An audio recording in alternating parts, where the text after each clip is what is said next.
Olá, tudo bem? O meu nome é João Geraldo Neto, eu sou do canal Super Indetectável do Instituto Multiverso e a gente está aqui para mais um Multicast, que é esse lugar onde a gente pode conversar sobre coisas muito interessantes, claro, relacionadas sempre à sexualidade, né? E esse mundo do HIV que a gente acaba trazendo de um jeito ou de outro. E eu acho que a gente não podia estar com uma pessoa mais interessante, uma pessoa que conhece mais sobre esse assunto do que o Dr. Fábio Mesquita, que que já trabalhou no Brasil, inclusive, no Ministério da Saúde nessa área de HIV, mas até hoje atua em diversas partes do mundo aí, fazendo consultoria para organismos internacionais, trazendo exatamente o que ele sabe para esses lugares. Mas eu vou deixar que ele se apresente melhor daqui a pouco, não é isso, Fabi? É isso, é isso. O cara é tão incrível, faz coisas tão legais que eu até casei com ele. Não, é verdade. É sobre isso. Dr. Fábio arrasa, já era fã desde sempre, porque faz um trabalho incrível no Brasil. Você casou com o seu fã? Você casou com o seu ídolo, no caso, Casei né? com meu ídolo. Eu adoro, eu acho isso. Ele é meu ídolo, mas a gente não vai se casar não, Fábio. Não vai dar, amigo, não vai enquanto dar. Não. Eu até podia emprestar um pouquinho, mas para você não, porque você vai querer para sempre. Não, mas aí já não vai correr o risco. Então, assim, a gente sempre fala, né, Dr. Fábio, ele não gosta. Então, assim, Fábio, se apresenta pra gente, fala quem você é, o que você já fez, o que você faz, teu trabalho, tua formação. Para quem está chegando agora, porque quem veio de antes já te conhece, né? Já é uma figurinha carimbada. Mas para quem está chegando agora no tema, quem é Fábio Mesquita? Obrigado, Fabi. Obrigado, João. É muito legal estar aqui no Multicast, né? Poder conversar com vocês.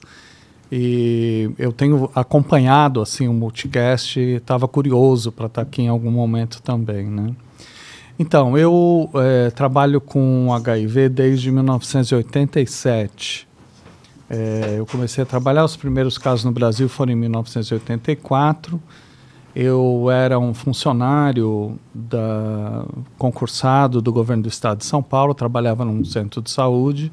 E um dia a diretora chega lá e fala assim, vamos abrir um ambulatório de HIV aqui.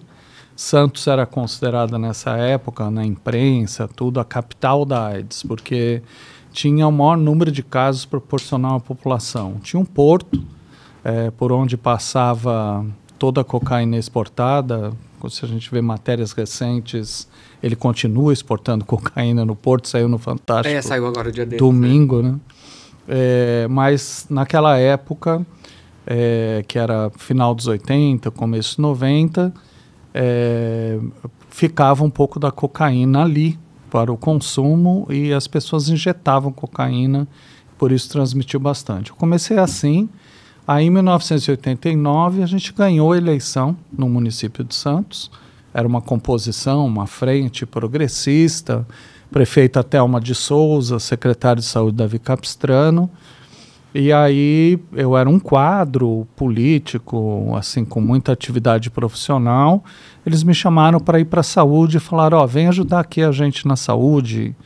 O que você quer fazer aqui, né? Pode escolher, pode ser o vice-secretário, pode... Falei, eu quero montar um programa de AIDS. Ficou todo mundo achando um pouco esquisito. Porque e tal. Não existia no Brasil. Não existia, né? O programa municipal não existia, né?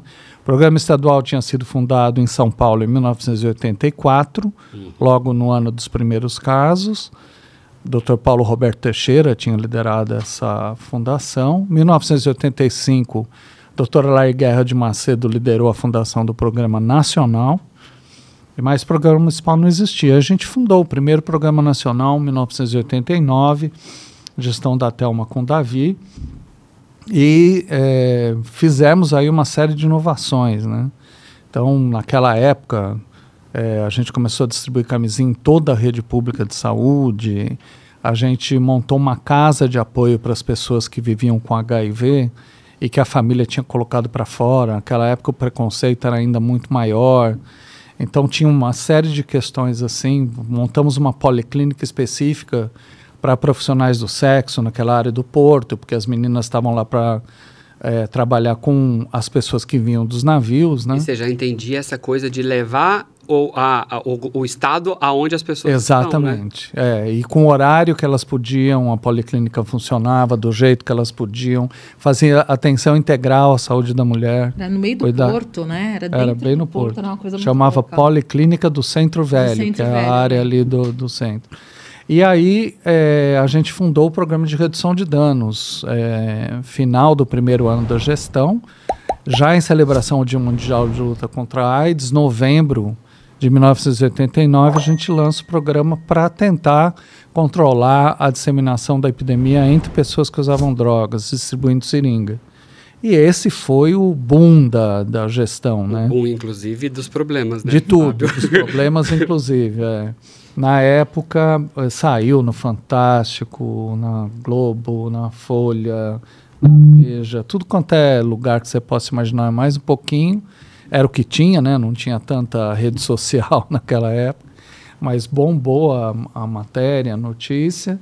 Passaram os meses, o Ministério Público do Estado de São Paulo resolveu processar a gente com base numa lei da ditadura, a lei era de 1976, e ela dizia que qualquer pessoa que auxiliasse a outra a usar drogas devia ser condenada com a pena de traficante. Então a gente foi processado, a prefeita da cidade, a Thelma de Souza, o secretário de saúde, que era o Davi Capistrano, e eu, que era coordenador do Programa Municipal de AIDS, fomos processados como traficantes, né? Felizmente... Então, a ficha já é suja? Não, é isso que eu ia dizer. Felizmente, a gente teve uma defesa fantástica do Conselho Regional de Medicina, vejam vocês, né? Pasmem. O Conselho Regional de Medicina nos defendeu, eu e o Davi, que éramos médicos, teve uma defesa boa da imprensa, teve um grupo de advogados fantásticos, liderado pelo Dr. Alberto Toron, que era líder do Conselho Estadual de Entorpecentes na época, e a gente foi arquivado esse processo, eu não perdi a primariedade, nem o Davi nem a Thelma perderam a primariedade com essa causa, mas gerou uma polêmica nacional interessante. Bom, na sequência disso, eu fui para o Ministério da Saúde pela primeira vez e fui coordenar a área de prevenção do Ministério da Saúde. E era um ano muito especial, porque era um ano em que a gente estava negociando, o ministro era o Adib Jatene, e a gente estava negociando com o FMI, a gente estava negociando um empréstimo para o governo do Brasil, para poder, com o Banco Mundial, né? Um empréstimo do Banco Mundial para o governo do Brasil para enfrentar a epidemia de AIDS. E só um ministro com a capacidade política que tinha o Adib Jatene, né, com a vontade técnica de resolver problema, uma pessoa figuraça como a doutora Léa Guerra de Macedo, e eu fiquei responsável de fazer toda a parte de drogas e prevenção da disseminação pelo HIV. Dentro de um espectro geral de prevenção, que tinha outros consultores trabalhando, e na época, uma coisa que chamou bastante atenção é que a gente não só conseguiu o empréstimo do Banco Mundial, mas a gente conseguiu envolver o Programa de Drogas e Crime das Nações Unidas, a UNODC, pela primeira vez na história da organização em redução de danos. Hoje, quando você fala que a UNODC é uma instituição que no mundo todo defende redução de danos, parece óbvio, né? Mas em 1991, eles só defendiam a criminalização da questão de drogas. Gente. E aí eles vieram e foi o primeiro projeto que eles cofinanciaram junto ao Banco Mundial.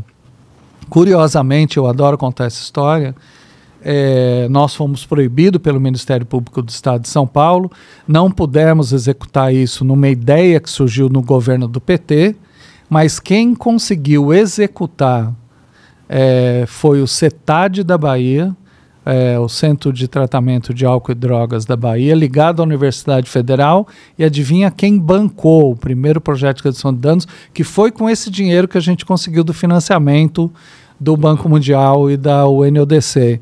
Quem bancou foi nada mais, nada menos do que o colega médico Antônio Carlos Magalhães, que era o governador da Bahia. Que louco. Porque as pessoas falavam assim, não, isso é coisa de esquerdista, os petistas querem distribuir seringa. Quem bancou isso foi um médico pragmático que sabia que aquilo era uma coisa importante para a saúde da população da Bahia, e Antônio Carlos Magalhães então fez essa defesa. Mostra como a gente está piorando, né? Um trabalho fantástico coordenado pelo Dr. Tarcísio Andrade e pelo Dr. Neri, né, que foi sensacional. Bom, depois dessa confusão, aí eu voltei para Santos e a gente começou a participar lá de um estudo multicêntrico de drogas. E foi aí que abriu o meu mundo para eu entender. Era um estudo de 13 cidades do mundo que estava tentando entender a relação de drogas injetáveis com a disseminação do HIV. Era um estudo da Organização Mundial de Saúde. No Brasil tinham 2 cidades, que era o Rio de Janeiro, Dr. Francisco Inácio Bastos, da Fiocruz, e eu, em Santos. Eu era o principal investigador desse estudo em Santos, o Chico Inácio era o principal investigador desse estudo no Rio de Janeiro, mas eram 13 cidades do mundo inteiro. Isso abriu o horizonte de eu conhecer o mundo, né? Até recentemente está saindo um filme que deve ser lançado o ano que vem na Colômbia, que conta a história de um pioneiro de redução de danos nos Estados Unidos da América, David Purchas, que é um colega maravilhoso, assim, que faleceu já. O filme é da história dele, eu tenho uma participação no filme, e conta que ele foi um dos caras que me puxou para esse mundo global, né? Que eu fui acompanhar uma conferência que ele organizou nos Estados Unidos, quando eu estava fazendo um estágio, e de repente eu fui apresentado para o mundo, né? Para o mundo de controle de HIV, para o mundo de redução de danos, e por isso que veio a minha carreira internacional na sequência, né? Bom, com o passar do tempo eu fui coordenador também de São Vicente, fui coordenador também de São Paulo, da cidade de São Paulo. Voltei uma segunda vez para o Ministério, agora na gestão do Dr. Paulo Roberto Teixeira. Isso era em torno do ano 2000, e eu fui o responsável por 7 meses de articulação com a sociedade civil e direitos humanos.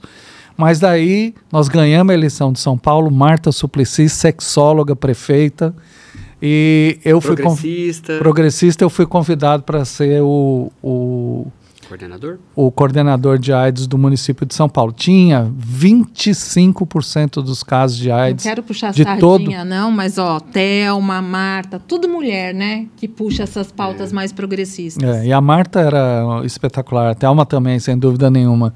Mas eu dizia que trabalhar na coordenação do programa de AIDS, na maior cidade do país, com uma sexóloga de chefe, foi uma verdadeira maravilha, né? Eu também tive a sorte de ter secretários legais, que era o Eduardo Jorge nos 2 primeiros anos e o Gonçalo Vecina nos outros 2 anos. Gonçalo Vecina é uma sumidade, inclusive, sim, gente. Já deve ter visto ele várias vezes na televisão. Pessoas maravilhosas, né, que foram meus chefes imediatos, mas a Marta era a nossa chefona e ela bancava qualquer coisa que fosse de sexo, drogas e rock and roll, né? Bom, aí saímos... Mas você estava falando que era meio que um super desafio, porque São Paulo tinha 25% dos casos? Um governo anterior que era completamente negacionista, não é só que tinha. O programa de AIDS, que já tinha sido alguma coisa, estava completamente destruído e a gente reconstruiu nessa gestão da Marta. Então, foi um privilégio poder estar lá naquele momento, né? E até hoje eu considero que o programa municipal da cidade de São Paulo é o melhor programa de AIDS do país. Eu também acho. Já falei isso explicitamente em vários lugares, só queria reafirmar aqui. Teve um vínculo com aquela história, sem dúvida nenhuma, do governo da Marta, mas o pessoal que está lá continuou um trabalho maravilhoso, né? Bom, depois de São Paulo, nós perdemos a eleição. A Marta foi candidata à reeleição, perdeu. A Thelma foi candidata à reeleição, perdeu. Aí eu já tinha o mundo aberto, eu falei, bom, está na hora de sair. Aí nós fomos primeiro para Indonésia, né? Eu tinha uns colegas que trabalhavam lá, que me conheciam dessa vida internacional e tal, e me contrataram pelo Instituto Burnet de Pesquisa, um instituto de Melbourne, na Austrália. Tinha uma cooperação muito grande dos australianos com a Indonésia. Na época era AUSAID, né, Australian AID, e a cooperação australiana me contratou para ficar baseado em Jacarta e cuidar do trabalho na Indonésia. E aí foi assim que me abriu o mundo, né? E era muita diferença a realidade, assim, do Brasil com Era, a Indonésia? mas eu lembro que eu fazia palestras na Indonésia nessa época fantásticas, assim, eu começava dizendo assim, olha, gente, eu vou contar hoje para vocês aqui uma história de um país, né, que é um país enorme, que tem uma população muito grande, território grande, uma população muito grande, tem muita disparidade social, tem uma religião majoritária, e é um país cheio de desafios, e vou falar da luta contra a AIDS. Aí os caras falavam assim, mas você está falando da Indonésia? Eu falo, não, estou falando do Brasil. Porque tinha essa semelhança, entendeu? E tinha assim, de ser um país enorme territorialmente, um país com uma população enorme, uma religião majoritária, a nossa era católica naquela época, né? E a deles era muçulmana. Mas tudo isso influenciava, e as diferenças sociais, as desigualdades, essas coisas todas, né? E eu falava isso para dizer, olha, nós demos conta de fazer um programa de AIDS de boa qualidade, apesar disso. Então, vocês também têm condições de fazer. E realmente, nessa época já era um destaque, assim, o Brasil já era visto como um destaque mundial, global. Total, já era. Então, isso era que ano, mais ou menos? 2005. 2005, então você começou em 87, então já tinha ali uns 13 anos, é isso? Não sou bom de matemática. Assim, 18 anos. Mais que isso, Quase e assim, o que era legal é que assim, o Brasil tinha realmente, nacionalmente, por conta de tudo isso, dessa história do Dr. Lalair, de quem trabalhou no Programa Nacional, do Paulo Teixeira, já tinha um perfil, né, de um país que tinha uma resposta nacional boa. Por exemplo, a gente em 1996... né? Eu me lembro porque em Santos, nessa época, eu era vereador, e eu era vereador com o Davi Capistrano, prefeito. A gente lançou uma lei municipal em Santos, e por isso que eu digo, né, que às vezes o município fala assim, o governo federal não faz, não dá para fazer. Não, a gente fazia. O governo de São Paulo mostra que dá para fazer aqui no programa municipal. Então, assim, se quiser fazer, dá para fazer no nível municipal. E a gente aprovou a primeira lei no país que garantiu que o governo do município ia comprar remédio antirretroviral com dinheiro público. Então veio antes da Lei Sarney.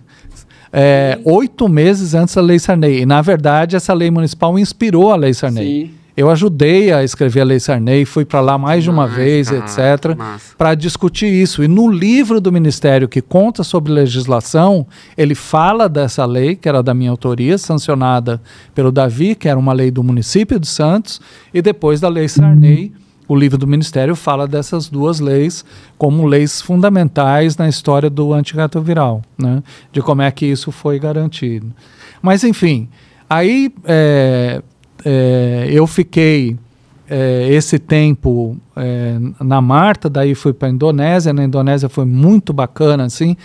Quando o povo viu o que estava acontecendo na Indonésia, o povo do escritório regional da OMS, o chefe do escritório regional lá nas Filipinas falou, eu quero esse cara comigo. Ah, tá. Então, na verdade, foi o seguinte, quando eles viram, por quê? Porque quando você chegou lá, você meio que causou uma revolução, uma pequena revolução. Na Indonésia. Saquei. E aí os caras falaram, eu quero esse cara aqui. E é aí que eu fui recrutado para a OMS, né? Então eu fui recrutado para a OMS em Manila. É o maior escritório regional da OMS. Eu costumo brincar que são 38 países, né? Então tem a China e mais 37. Só o tamanho da China já dá para dar uma dimensão, né? É o maior escritório regional da OMS. Tem países super importantes, como o Vietnã, como as Filipinas, como o Camboja, enfim. É um mundo aqui, Malásia, etc., né? E aquilo foi uma experiência fantástica, né? De você também aprender, só um pouquinho antes entre uma coisa e outra, né? Quando eu voltei da Indonésia 2 anos depois, e antes de ser chamado para a OMS, eu fui secretário municipal de saúde no Guarujá, aqui no interior de São Paulo, no litoral, e a gente também pôde fazer um monte de coisa legal no Guarujá naquela época, né? Mas foi rapidinho. Ficou lá um colega, um amigo de muito tempo me substituindo, porque a OMS me chamou, não tinha como dizer não para a OMS, né? Bom, em suma, eles me chamaram para um contrato de 6 meses na OMS. Eu fiquei 12 anos na organização. Caraca. É aquela história, não, vem cá, a gente vai pôr só a cabecinha, fica tranquilo. É bem disso. E aí quando você vê, já tá sentindo prazer pra caramba, né? Exatamente. E foram 12 anos na organização. Então foram 3 anos e meio nas Filipinas, nesse maior escritório regional da organização. Você mudando ali. E cuidava de todos os países da região, dos 38 países. Depois eu fui para um país específico, que é o Vietnã. Tive lá o privilégio de trabalhar lá 2 anos e meio. E daí houve uma crise aqui no Brasil. Ali no departamento, então, chamado de DST, AIDS e hepatites virais. Uma crise política, era o governo da Dilma. Posso contar? Posso contar? Pode. Foi culpa do João. Então, deixa eu contar o que aconteceu, gente. Culpa do João é porque eu já estava no departamento. Eu entrei no departamento de AIDS em janeiro de 2013. Janeiro de 2013. Você foi em junho, né? De 2013. Entrei em janeiro de 2013 e eu fazia parte do movimento social e conhecia também, trabalhava com comunicação, então usava isso já, tinha um canal no YouTube, tem um canal no YouTube que é esse, inclusive, onde a gente está, só que era outras coisas. E aí, o pessoal lá do Ministério, eu conheci o pessoal do Ministério numa campanha, na campanha de 2010, e em 2012 eu voltei a fazer uma campanha, também fui convidado para aparecer lá. E aí conheci o pessoal, falei, como é que funciona, não sei o que, eles falaram, abre aí vaga, você se inscreve e a gente vê. Aí abriu a vaga e eu me inscrevi. E eles dão prioridade para quem vive com HIV, pessoas que têm ali as características que vão trazer um enriquecimento ali para construção das políticas, né? E eu fui. Fiquei na comunicação um tempo, só que eu fui para criar as redes sociais do departamento. O departamento de AIDS não tinha rede social e eu fui para criar as redes sociais junto com amigos que eu fiz lá, com pessoas fantásticas. Só que um belo dia... teve uma eu acho que é interessante a gente contar isso, porque as pessoas às vezes acham que foi do nada, né? Não. Houve uma oficina com trabalhadoras do sexo, profissionais do sexo, no Nordeste, se mal me engano. Essa oficina foi fantástica, elaborada por uma profissional incrível, que trabalha com isso há muitos anos. Lá eles produziram os materiais de comunicação, fazia parte do processo ali da oficina, do encontro, a produção de peças de comunicação. Só que eram fotos e eram para ser ali conduzidas ali dentro, né? Não sair para fora. Sair para fora é ótimo, né? O que acontece é que esse material chegou lá no departamento e aí alguém, eu não vou dizer quem foi, porque isso não tem diferença também, mas alguém foi e falou o seguinte, a gente precisa publicar isso. Eu olhei e falei, uai, tá. E aí vieram algumas frases e as fotos das pessoas. E aí eu com os meus amigos lá, né? Eu falo meus amigos porque a gente, mais do que colega, a gente era amigo mesmo. A gente foi e construiu algumas peças. E essas peças eram assim, era foto com a frase da pessoa, e aí a gente tinha embaixo dizendo o que era aquilo, que fazia parte era uma parte de uma oficina com prostitutas, trabalhadoras do sexo, e ela ia ser veiculada no dia 2 de junho, que é o Dia Nacional da Trabalhadora Sexual, da prostituta, né? E o que acontece é que foi para lá e eles falaram, não, tem que ter a logo do departamento, do ministério. Eu falei, gente, mas vai ficar... Olha o que eu pensei. Gente, vai ficar ruim se tiver a logo, porque não tem o mesmo impacto. A gente precisa de ter algo mais mais humana. Vamos tirar esse troço do governo, não precisa ter logo do governo. Não, porque não pode sair nada nas redes sociais do governo sem a logo do governo. Eu falei, pode. Eu falei, pode, a gente pode dizer... Que ideia boa, né? Não é? E olha que eu tentei, eu juro que eu tentei. Falei, a gente podia fazer... Não sei o quê. Eu tava lá 6 meses, 5, 6 meses. Eu falei, eu não vou discutir. Eu tô dizendo... E é o papel da gente como assessor lá dentro do departamento, é dizer o que a gente acha que funcionaria. Agora, quem vai tomar a decisão é o chefe. Claro. E veio dizendo que era para colocar a logo, e a gente colocou a logo. Isso foi veiculado no dia 2 de junho de 2013. E tinha uma peça que era uma trabalhadora sexual com a mão no peito e dizendo assim, eu tenho orgulho de ser prostituta. Não, sou prostituta e sou feliz. Era uma sou prostituta e sou feliz. Tipo assim, sou feliz sendo prostituta. Isso, era Sou isso. feliz sendo prostituta. E aí, essa peça foi pro ar às 5h30 da tarde. Eu saí às 5h30 da tarde, acabei de publicar e fui para casa. No meio do caminho, alguém já me ligou, alguém de lá, né? Já me ligou e falando, João, tira a peça agora, porque eu era a pessoa que tinha a conta, a senha, né? As coisas todas. Aí eu falei, como assim? E internet, gente, 2013 não era igual agora, que você entra, faz o trem ali. Não era. Aí eu falei, como assim? O que aconteceu? Deu muita merda, precisa tirar agora. Eu falei, caraca, eu vou chegar em casa e vou fazer. Cheguei em casa, tirei a peça. No dia seguinte, um caos estava instaurado no departamento de AIDS do Ministério da Saúde. O ministro chamou a gente para poder conversar, inclusive a gente, quem tinha feito a peça, quem tinha pensado, criado a rede social, quem tinha desenhado a peça, quem tinha autorizado a peça, quem tinha pedido, e o diretor, que na época era o Dr. Dirceu Greco. Dr. Dirceu, eu te amo, maravilhoso. E maravilhoso, inclusive, um dia a gente vai trazer ele para cá, viu, Fabi, para conversar com a gente. E aí o que aconteceu foi que chamou a gente e o cara foi, o assessor lá do ministro, deu um esporro na gente gigantesco. E, enfim, o Dr. Dirceu teve uma atitude incrível, que eu não sei se eu posso falar, então eu não vou dizer. Teve uma atitude incrível, mas muito perigosa para o cargo dele. E ele tomou essa atitude e, então, ele foi demitido, foi derrubado. Nesse momento, quando isso aconteceu, a gente teve a impressão que o departamento ia acabar. A gente achou que aquilo seria uma crise muito grande, apesar de o governo ser um governo de esquerda, né, progressista, porque era Dilma, mas a gente tinha uma influência muito grande da bancada evangélica. Tanto que foi essa bancada evangélica, com pastores péssimos, pessoas horríveis que ainda estão lá no Congresso, que fizeram com que essa peça criasse punição, né, gerasse punição. E aí foi isso que aconteceu. Posso fazer uma... Claro. É porque aqui a gente está, né? Não, aqui é nosso espaço. É nosso espaço. Não, uma coisa só que eu fico pensando é que às vezes a gente pensa assim, né? Naquele momento, as pessoas tiraram a peça do ar para agradar esses parceiros da bancada da Bíblia, né? E daí a bancada da Bíblia, depois, foi a bancada que ajudou a fazer toda a articulação para derrubar, fazer o impeachment. Nunca confie em chantagistas, Fabi. Então, assim... Nunca confie em chantagistas. Eles vão te chantagear hoje, eles vão te chantagear amanhã. E assim, eu acho que o que é correto tem que ser... Por isso que eu acho que o Dr. Dirceu, ele agiu corretamente naquele momento, porque eu acho que ideais, sonhos, convicções são coisas inegociáveis. Então, eu acho que naquele momento, para mim, eu estava de fora, eu ainda falei até, Fábio, tem certeza que você vai voltar para o Brasil? Porque esse é um angu de caroço, né? Porque você vai ser mal visto quando você chegar lá. Vai ter um grupo que vai gostar da sua chegada e vai ter um grupo que vai te odiar. Porque as pessoas que gostam do Dirceu, embora os dois fossem super amigos, falei, o pessoal que gosta do Dirceu é capaz de achar que você veio para, tipo, ser traída eu lembro de ouvir que assim, né? o Fábio era um forasteiro. É. Entendeu? Era essa a ideia que se tinha dentro do departamento, que o Fábio estava entrando para poder tomar o lugar de todo mundo e causar uma revolução conservadora. Olha o que ele pensava no início. Então, assim, com isso dos evangélicos, eu falo muito, porque hoje em dia eu vejo muitas vezes pessoas falando, e eu já frequentei igreja, como muita gente do movimento social também já frequentou, e já saiu, ou já voltou.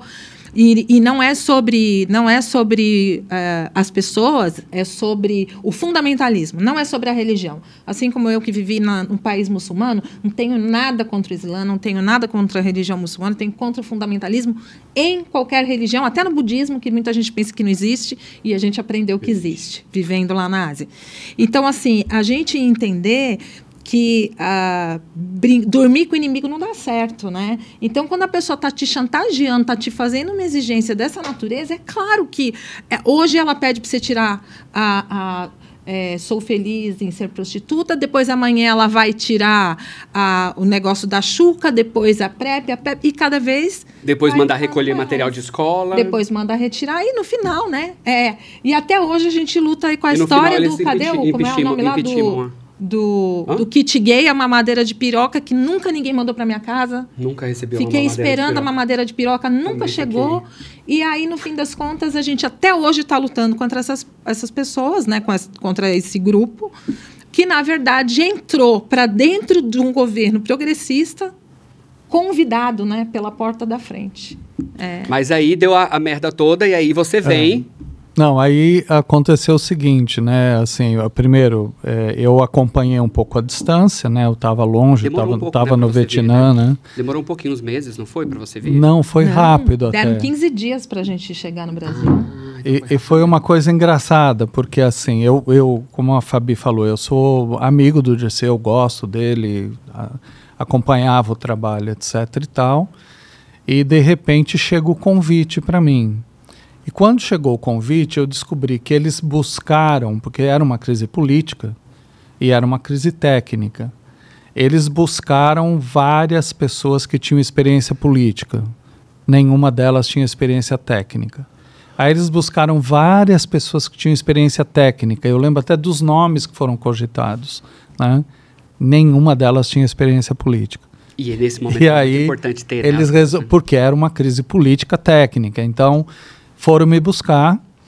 Era uma situação complicada, porque primeiro era isso. Era repor o Dirceu depois de uma crise desse tipo. Mas eu tinha um compromisso com a história daquele departamento. Eu tinha participado em vários momentos da organização daquilo.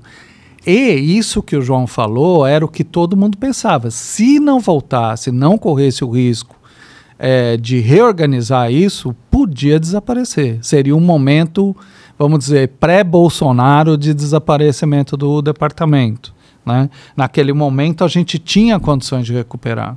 Com a experiência política de amenizar a situação e com a experiência técnica. A gente já tinha aprendido, João, você lembra disso, porque a gente trabalhou muitos anos no departamento, como eu falei outras vezes, etc e tal, que a comunicação no departamento, quando mete o logo do ministério, precisa conversar com alguém antes. E conversar com gente muito importante. Conversar com o pessoal lá em cima da comunicação. Aí eu lembro que eu cheguei e fui conversar com a chefe de comunicação do departamento. E aí, a primeira reunião minha com o pessoal da equipe de comunicação, e aí ela vira para mim e fala assim, olha, eu não entendo por que eles ficaram tão bravos, porque a gente não publicou no jornal, a gente não publicou em revista, a gente não publicou em nenhuma televisão, a gente só publicou na internet. Ela falou assim para mim. Aí eu contei até 10, voltei e falei assim, querida, deixa eu te falar uma coisa. Eu estou trabalhando 6 anos fora do Brasil, em outra língua, falo português só em casa, mas eu tenho a impressão que esse seu só, antes de só na internet, está mal empregado. Porque, assim, a internet, meu amor, é tudo hoje. Então, assim, se você tivesse publicado na televisão, na revista, no jornal, não teria tido a repercussão que teve quando saiu na internet, né?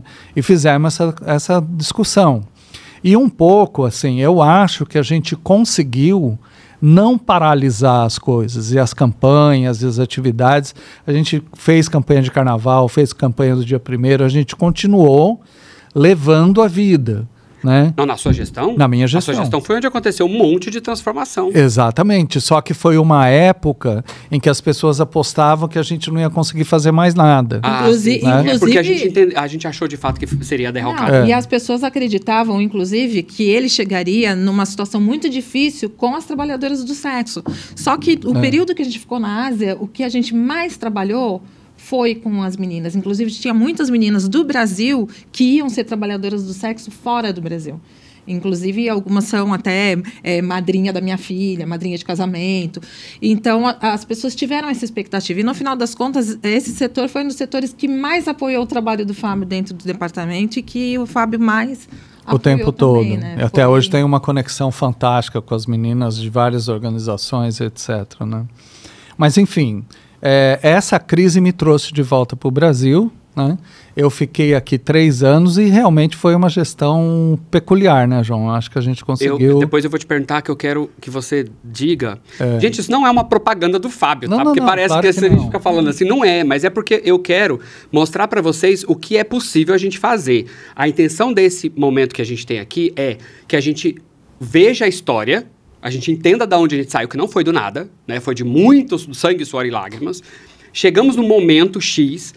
Tivemos um declínio e onde nós estamos agora. Então, assim, por isso que é importante a gente entender tudo isso, né? E eu depois, ou agora, enfim, a hora que você quiser falar, eu queria que você dissesse pra gente o que você trouxe de inovação que a gente não entendia ainda no Brasil, não sabia como funcionava. Eu acho que foi um momento peculiar, porque eu vinha da OMS, né? E estava acompanhando o que estava acontecendo no planeta Terra, todo o desenvolvimento científico, tecnológico, tudo que estava acontecendo. E... eu costumo dizer isso, né? O primeiro ano, que foi de junho até junho de 2014, foi um ano de muito esforço para convencer a equipe, né, de que a gente não podia fazer business as always, né? Que a gente precisava trazer inovação, precisava avançar, precisava mudar. E tinha alguns obstáculos, inclusive dentro da equipe. Algumas pessoas que nós tivemos até que remover, que não concordavam com a inovação. Falava assim, não, o Brasil tem o melhor programa de AIDS do mundo, não precisa fazer mais nada, está tudo dominado, está tudo certo. Mas a vida foi mudando, as coisas foram mudando e a gente teve que implementar as inovações. Então, só para resumir, a gente, no primeiro ano, em dezembro do primeiro ano, a gente aprovou o Treat All, né? Tratar a todos. O tratar a todos é uma mudança completamente radical na maneira de ver a questão do HIV. Né? Porque hoje a gente tem evidência científica suficiente, já tinha naquela época, para saber quanto antes você começar o tratamento, melhor para a pessoa.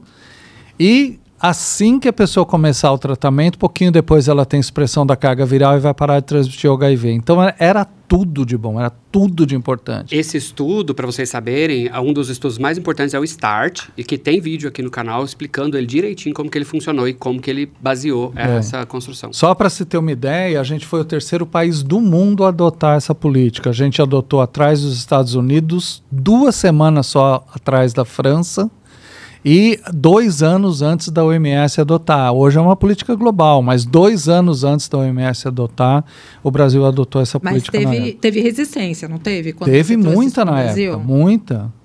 Teve muita gente que questionou. A medicalização, eu lembro disso, é verdade. Medicalização. Falavam que diziam que era a medicalização da resposta, que a resposta à epidemia devia tratar de outros assuntos. Teve várias resistências. Teve resistência, inclusive, de segmentos que achavam que ao a gente fornecer medicamento para todo mundo, as pessoas que estavam mais doentes podiam ficar sem medicamento. E a gente nunca teve esse problema de falta de medicamento durante toda a minha gestão. Nunca faltou nada em lugar nenhum. Né? Então, assim, todos vamos dizer, os medos que tinham com a implantação da política, eles foram sendo superados com a vida. Né? A segunda coisa que a gente fez foi mudar o protocolo de PEP. Né? Era uma outra coisa surreal, profilaxia pós-exposição. Mas vocês também criaram, a gente também, né? No caso, eu estava lá, a gente criou protocolo, que não existia protocolo nessa época, já existia? Sim, não, a primeira vez. Tratamento, não existia. A primeira vez que se criou um protocolo de tratamento, porque essa era uma outra coisa. Era consenso, né? Era uma coisa completamente chamava de consenso e tinha aquele argumento, que é o argumento mais terrível, mais anti-ciência que existe e mais anti-SUS que existe, que o médico tem autonomia para prescrever o que ele quiser. Vocês lembram, na crise de Covid, esse era um discurso fantástico. Os caras para prescrever medicamentos que não funcionavam. Naquela época já tinha isso. Medicamentos e tratamentos, coisas que não tem nem... Ao a gente colocar um protocolo e dizer só pode isso aqui é o que o SUS vai pagar, a gente racionaliza o gasto e faz o protocolo baseado em evidência. Não é um protocolo que o médico acha que aquilo é melhor. É o que a evidência científica está dizendo que é melhor. Você tem razão. Acho que foi uma das questões muito importantes. Acho que foi a primeira. Foi o primeiro protocolo. Bem radical que falou. Eu falei, caraca, eu achei muito massa. Inclusive, eu participei da construção. Foi o primeiro protocolo, isso mesmo. Aí depois a gente veio para a PEP. A PEP até então só servia para profissional de saúde e violência sexual. E a gente falou, gente, é uma maneira de prevenir o HIV, pode ser usado para qualquer pessoa que tiver um acidente. Esqueceu a camisinha, estourou a camisinha. Como assim a gente não vai usar isso sabendo que funciona? Né? Por que a gente vai restringir a um segmento da população? E a gente mudou o protocolo de PEP. Para vocês terem uma ideia da seriedade disso, isso foi comecinho de 2014, o protocolo de PEP da OMS, que está sendo amplamente divulgado, 2013. Então, quase 10 anos antes. 2023. 23, perdão. Quase 10 anos antes, a gente colocou que o protocolo de PEP era para todo mundo. E você traz uma coisa com isso, Fábio, que é a ideia do respeito à autonomia da pessoa, né? Que antes era muito prescritivo, né? E eu lembro que você sempre usava um termo que era aquele termo camisinhocêntrico, né? Que é aquela coisa de... A camisinha é importante porque ela protege de um monte de ST e de gravidez não planejada, mas não dava mais para a gente continuar só nisso.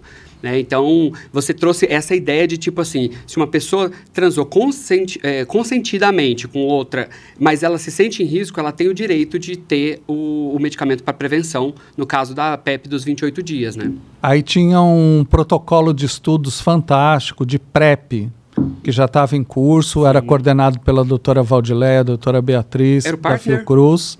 Era o partner? Não, era aquele que ia para a América do Sul, tinha Peru, tinha México e Brasil. E a gente financiou esse protocolo, ajudou a financiar esse protocolo, que já vinha financiado por uma agência da ONU que tinha lá em Genebra de inovação. Essa agência da ONU, a gente pediu mais recursos, mas também usou o recurso do governo do Brasil. E com isso, a gente abriu o caminho para a PrEP, né? A ponto de que um pouquinho antes de eu sair em 2016, a gente fechou o protocolo de PrEP. Né? Chamou um comitê assessor, etc., deixou tudo pronto para o protocolo de PrEP que foi implementado na sequência em 2017. Mas foi graças a esse trabalho do estudo, da preparação do grupo técnico que montou o protocolo de PrEP, etc. E a gente começou a discutir medicamento, por exemplo. Eu cheguei aqui no Brasil, as pessoas tomavam 4 comprimidos por dia. Eu falei, gente, como assim? Tinha mais, né? Tá? Eu cheguei a tomar 8. Então, naquela época. Mas no Vietnã, onde eu estava, e na Ásia, onde eu estava, as pessoas já tomavam 1 comprimido por dia. Eu falava, como assim? Né? Isso é uma questão de adesão. Né? Assim, você pode facilitar. E aí foi uma disputa e tanto, porque a gente teve que conversar, tinha a proteção da indústria farmacêutica, que devia manter nacional, que devia manter 4, tinha não sei o que lá, e aí no final a gente convenceu o ministro, né, a pelo menos para as pessoas novas, e aí de novo, né, a gente colocou só a cabecinha, né, porque daí abriu toda a discussão, pelo menos para as pessoas novas a gente abriu uma licitação global dentro da Organização Mundial de Saúde e comprou o 3 em 1, né, o medicamento, uma dose fixa combinada, que uma dose fixa combinada, um comprimido só, e mudou radicalmente a adesão, né, porque você consegue incluir mais gente em tratamento e mais, né. O medicamento no Brasil, apesar da produção nacional ser muito importante, etc., na época era um medicamento muito caro, em comparação com o mercado internacional. A gente dobrou o número de pessoas que usavam antirretroviral sem gastar 1 centavo a mais. Negociação? Negociando? Só com uma licitação internacional. Ah, e aí vocês abriram para pessoa... comprando com preço melhor. Comprando de fora. Isso é bom porque, assim, eu também entendo super a questão da produção nacional, mas eu acho que precisa, às vezes, de uma pressão, ainda mais quando a gente está falando de saúde. Não, e tanto que a produção nacional hoje é de boa qualidade, tem coisas muito boas num preço acessível. Então, eu acho que são essas discussões que a gente tem que fazer o tempo todo, né? Então, assim, não é um problema de ser nacional ou não ser nacional. Precisa ser acessível para o sistema de saúde, né? A outra coisa que aí, João, eu acho que entra um pouco essa discussão do momento, né?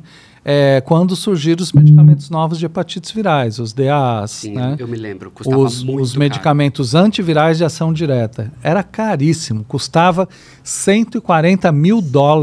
Na época eu me lembro, Fábio, de ver os processos que chegavam. Eu não sei por que eu tive acesso aos processos ali, o que eu tinha que fazer com eles.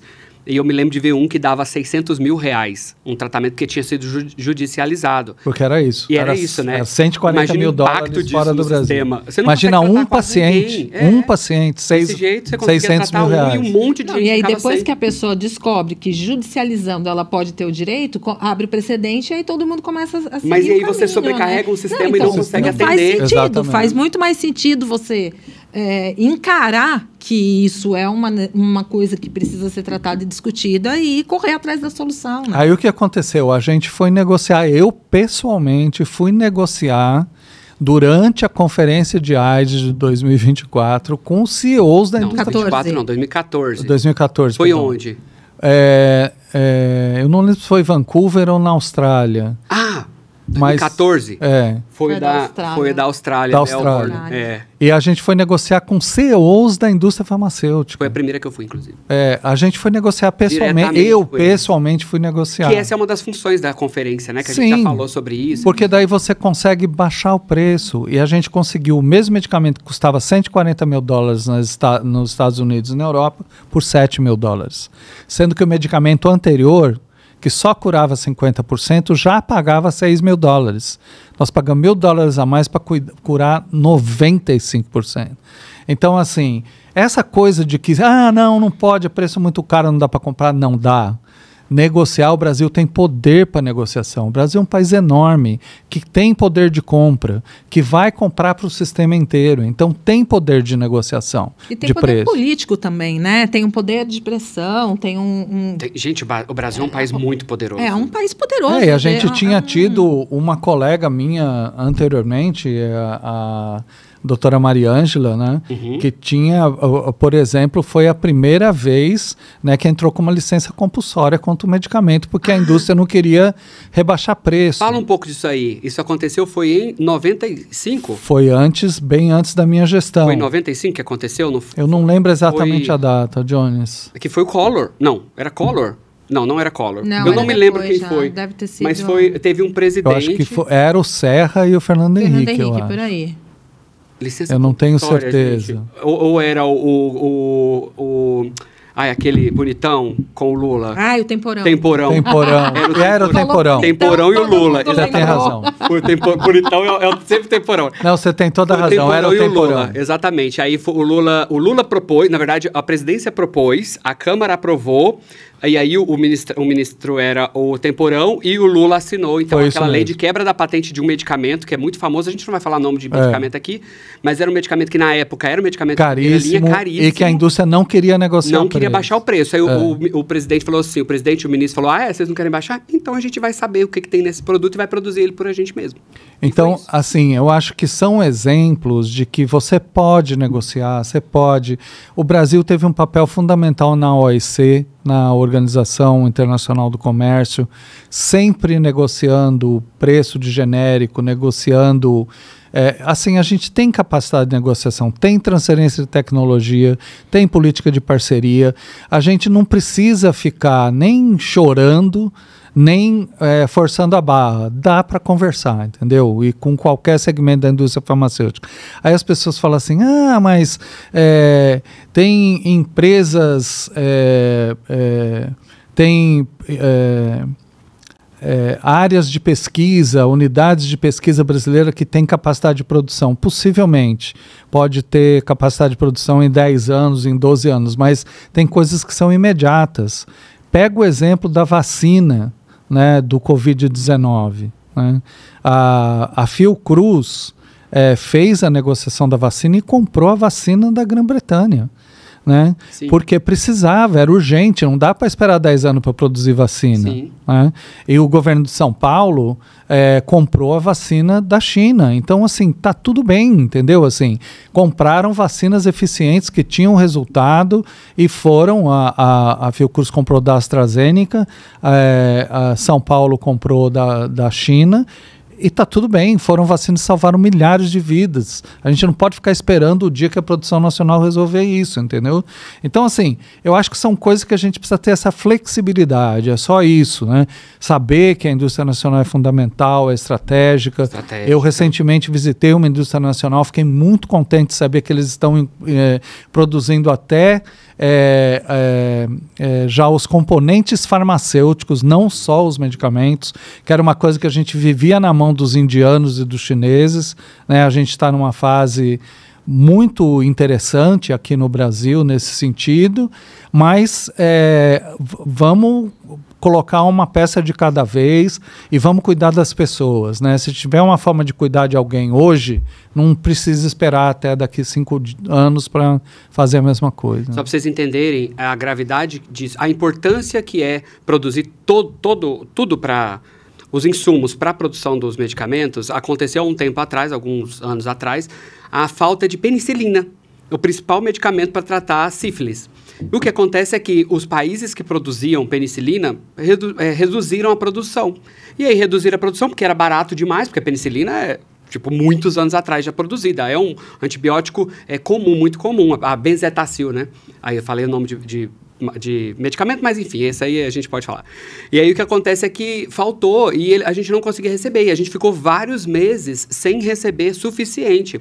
Chegou um frasquinho desse produto, desse medicamento, custa em média de R$3, R$2,50, R$3. Ele custou R$200. João, só para você ter uma ideia, na época que eu era diretor, eu fui pessoalmente conversar com o embaixador da China, porque a China produzia, né, a base da produção da penicilina, para garantir que eles mandassem para as indústrias brasileiras que sabiam produzir penicilina, mas estavam na mão da falta desse insumo. Né?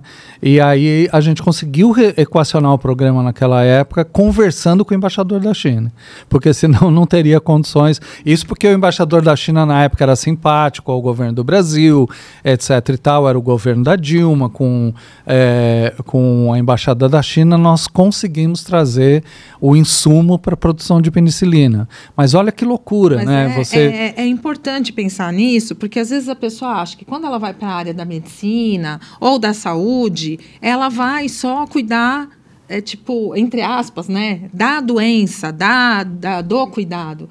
E, na verdade, tem milhões de outras qualidades que você precisa ter, né? De diplomacia, de saber discutir, de saber sentar numa mesa com um governante de um outro país e jogar a real do que você necessita. Não é só... Às vezes, a gente tem pessoas muito boas à frente de trabalhos. É quando a gente pensa, por exemplo, uma pessoa que é ótima na academia, que pessoa incrível. Já aconteceu isso, né, João? A gente uma vez fez um curso e a gente falou, vamos pegar os melhores desses temas, os melhores para falar sobre isso. O cara era o melhor, realmente, a gente não tem a menor dúvida que o cara era o melhor, mas o cara não sabia, por exemplo, falar com o público jovem. Ficava falando aqui monocórdico, então, assim, ele era o melhor do tema, mas ele não era o melhor para transmitir, né? Então, é muito importante a gente entender que tem muitas coisas que envolvem, né, todo esse processo político de promover saúde, né? Para além da ciência e da medicina e do estudo.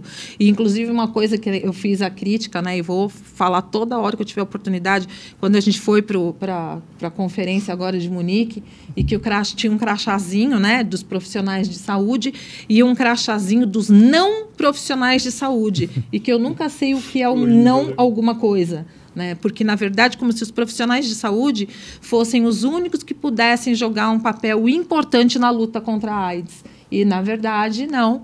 Né? Vai ter momentos que vai ser o comunicador, vai ter um momento que vai ser o diplomata, vai ter momento... E nem sempre o profissional de saúde também tem que ser médico, tem os enfermeiros, tem todas as outras pessoas que também fazem parte desse processo. Né? Exatamente. Eu tenho uma crítica, assim. O que acontece? Uma percepção que eu tenho... Eu saí do departamento em 2019, fui demitido pela equipe do Maldito lá. Eu acho maravilhoso, eu me orgulho disso, tá, Fábio? É uma medalha. É uma medalha, assim, porque, tipo, na verdade, eu fui um insurgente, vamos dizer assim. Mentira, eu fui por um engano, uma merda, e aí eles me tiraram, me descobriram. Eu era o esquerdista lá dentro, e aí eles me ceifaram. Isso aconteceu, e infelizmente isso ainda acontece, independente de governos, isso ainda acontece. Mas acontece, inclusive, agora, né? Tem gente sendo demitida hoje, quando fala alguma coisa que não agrada. Mas aí o que acontece é que eu percebi, Fábio, eu queria saber se você percebe a mesma coisa, você vê a mesma coisa que eu. Mas eu percebi que de uns anos para cá, a gente deu meio que uma estagnada, a gente parou. A gente teve ministros muito ruins, ministros que foram colocados lá dentro... Infelizmente, eles tentaram destruir e roubar o SUS. A gente tem provas hoje de que ex-ministros tentaram roubar o SUS algumas vezes. Infelizmente, às vezes a lei só funciona para pessoas que não têm tanto poder, né? E eles continuam poderosos lá na Câmara, enfim. Cargos muito poderosos. Mas eu percebi que a gente deu meio que uma estagnada nessa coisa da AIDS, da luta contra a AIDS. A gente não teve mais tantos avanços quanto, por exemplo, a gente viu nesse período seu de 3 anos. Depois teve a Adele Benzaquem, que teve um avanço muito grande na parte de transmissão vertical, que era a especialidade dela, né? Essa coisa do cuidado mesmo do pré-natal. Então, assim, depois a gente foi parando.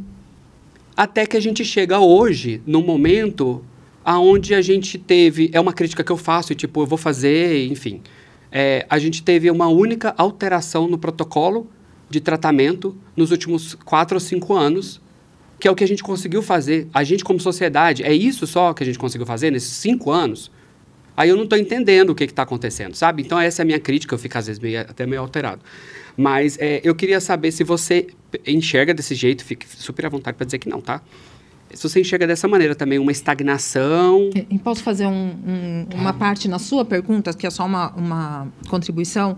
Assim, a gente tem visto aí os dados do NAIDS, né? E eu dei uma olhada e eu fiquei um pouco chocada com os dados mais recentes, assim. Eu esperava que a gente estivesse numa condição melhor. Então, assim, o que está acontecendo, né? Por quê? Às vezes a gente acha que a gente está tão bem que a gente relaxa, né?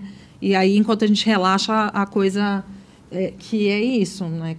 Essa crítica que você está fazendo, mas também querer entender essa mudança de dados globalmente falando, mas o global e o Brasil, o que está acontecendo? Porque o Brasil tinha uma tendência, né? A gente estava numa tendência, né? Eu acho que a gente teve essa super subida, quando o Brasil era o top dos tops, depois a gente foi diminuindo, porque era natural também, né? Senão a gente ia pro céu. E depois a gente teve um declínio. Não, de 2010 a 2022, né? É muito louco, assim, os dados... A gente dentro dos dados globais, né? De 2010 quanto? De 2010 até 2022, mais ou menos, eu acho que teve muita diferença. E hoje entendi. eu tenho essa sensação que depois disso, desse declínio, a gente meio que está patinando. Mas eu percebo isso especialmente do Brasil, saca? Sim, é do Brasil mesmo que eu estou falando. Quando você pega os dados do mundo, como que o Brasil estava em relação ao mundo. Entendi o que você está falando. E aí, como que a gente está em relação ao mundo hoje? O que aconteceu? É como se a gente tivesse subido no descarregador, desceu, caiu lá embaixo e ficou lá embaixo chorando e não consegue subir de novo. Saquei. Bom, eu acho que essa experiência internacional, ter trabalhado na OMS, ter viajado aí por vários lugares do mundo, ela me levou a ter conexões muito interessantes, né? E uma das conexões eu encontrei na conferência de Munique, lá na Alemanha, que é o Michel Kaczynski. O Michel Kaczynski, só para se ter uma ideia, ele foi o presidente do Fundo Global de Luta contra a AIDS, Malária e Tuberculose. É um francês, é um cara assim, tem uma tremenda história no HIV, no mundo inteiro. E ele, fazia algum tempinho que a gente não se via, a gente se abraçou e tal. Ele falou: Fábio, o que aconteceu com o Brasil? Vocês sumiram da cena internacional. Vocês eram o top da cena internacional. Vocês desapareceram, né? O que está acontecendo? Aí eu acho que tem a ver com um monte de coisa, João. Eu acho que, assim, primeiro... a Adele tentou resistir bravamente lá, mas não foi fácil trabalhar sob a gestão de um cara como o Ricardo Barros, que era um cara anti-SUS, que colocava uma série de dificuldades, etc. e tal. Tem, para todo mundo que lembra da CPI da vacina... Exatamente, né? Que tentou comprar 1 bilhão de vacinas, que não mas a CPI da vacina revelou uma coisa interessante para o HIV, que eu não tinha percebido. Que durante a gestão do Ricardo Barros se fez uma compra enorme de uma camisinha feminina, de uma camisinha interna de látex. E todo mundo protestou contra isso. O que a CPI da Covid mostrou? Que a empresa que comprou essa camisinha é a mesma que ia comprar as vacinas. É a mesma empresa ligada ao Ricardo Barros que ia comprar a vacina. Então, assim, teve um ataque muito grande, né, ao departamento naquela época. Claro que piorou bastante no governo Bolsonaro, aí foi um verdadeiro desastre, né? Curiosamente, o departamento seguiu financiando alguns segmentos da sociedade civil durante o governo Bolsonaro e alguns segmentos de pesquisa no Brasil durante o governo Bolsonaro. Tem lá uma caixa preta para ser aberta ainda para entender melhor um pouco essa situação, que ainda não foi aberta, mas tiraram até o nome de HIV e AIDS do departamento. Então, assim, colocaram por uma importância abaixo de 0. com uma pessoa que estava gerindo o departamento, que tinha essa coisa de só segurar financeiramente um certo silêncio. Ele foi pessoalmente condecorado por um ministro da Saúde militar. Então, assim, tinham coisas muito esquisitas acontecendo ali no departamento naquele período. E aí veio o governo Lula. Só que quando veio o governo Lula, o buraco era muito grande. E aí eu acho que na remontagem eles não deram a prioridade que deveria dar para o setor de HIV especificamente, ou para hepatites virais, ou para alguns outros segmentos, inclusive ISTs, né? Se você considerar, por exemplo, eu acho que tem um esforço, tem uma vontade, mas está complexo, ainda não pegou aquele fôlego que o departamento anteriormente, a gente tinha muita autonomia, tinha muito respeito, tinha muito dinheiro, a gente podia trabalhar, era o segundo departamento mais bem financiado do Ministério da Saúde, a gente só perdia para o departamento de vacinas. Mas você vê que mesmo em vacina, eles acabaram de jogar fora milhões de vacinas, né? Então, assim, tá fraca essa área de vigilância do Ministério da Saúde, né? Tá com vários problemas associados a várias questões e parece que não está andando, né? Então, assim, eu acho que são coisas que, embora tenham técnicos, pessoas interessadas, pessoas muito legais que estão tentando fazer o seu melhor, isso não está chegando aonde precisa chegar, né, que é na ponta, aonde precisa acontecer e etc e tal. A gente tem algumas luzes no túnel, né? Por exemplo, a direção da UNAIDS, que acabou de assumir, né, que é uma colega de muitos anos, uma pessoa assim fantástica que veio. Tem uma preocupação... Como o nome dessa moça? Andréia, né? Extremamente progressista. Tem uma preocupação maior da OMS lá em Washington, né, da OPAS, da Organização Pan-Americana de Saúde, não só com o Brasil, mas com vários outros países da América Latina. Se a gente pegar o quadro divulgado pela UNAIDS recentemente, mostra que tem 3 áreas do planeta Terra onde está piorando a epidemia, né? E 3 áreas onde está melhorando bastante. E as 3 áreas que está piorando a epidemia são aquela área do leste europeu, completamente explicável, com uma Rússia homofóbica, com todos os... Ucrânia, Bielorrússia, sim, toda aquela área, né? Todo Geórgia. mundo foi formada na antiga União Soviética, né? Exatamente. Então tem tudo isso, uma péssima resposta para a questão de drogas injetáveis naquela região, né? Eles ficam tentando fazer neurociência numa coisa e não usam estratégia de redução de danos. Tem um problema muito importante de drogas injetáveis ali, é a solução muito ruim. Aí tem o Middle East, né, o Oriente Médio, que é onde, até por uma questão de predominância religiosa mais conservadora, e como a Fabi falou, não se trata de ser muçulmano ou não ser muçulmano, porque a gente morou na Indonésia e aprendeu a admirar os muçulmanos e as pessoas legais que levam a religião a sério. Mas são esses fundamentalistas, né, que radicalizam e que acham que não pode promover camisinha, não pode promover prevenção, nem se fala em PrEP, coisas desse tipo, e aí vai. E a América Latina é a 3ª região pior do planeta nesse momento, infelizmente, né? Então, assim, a gente ainda precisa melhorar bastante, tem bastante coisa para fazer, para a gente voltar a ter aquela situação de que o Brasil realmente era diferente. Então, em termos de inovação, o mundo todo está usando inovações, né? Tem desde... medicamentos de prevenção de longa duração, injetáveis, já tem medicamento de prevenção de longa duração oral, né? Já tem Doxy PEP, né? Que a gente está usando para prevenção de sífilis.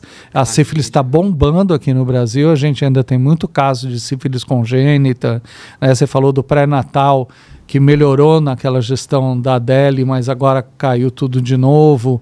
Então, assim, a gente tem desafios que são muito óbvios e que a gente precisa e tem como enfrentar, porque o mundo mostrou que tem como enfrentar, né?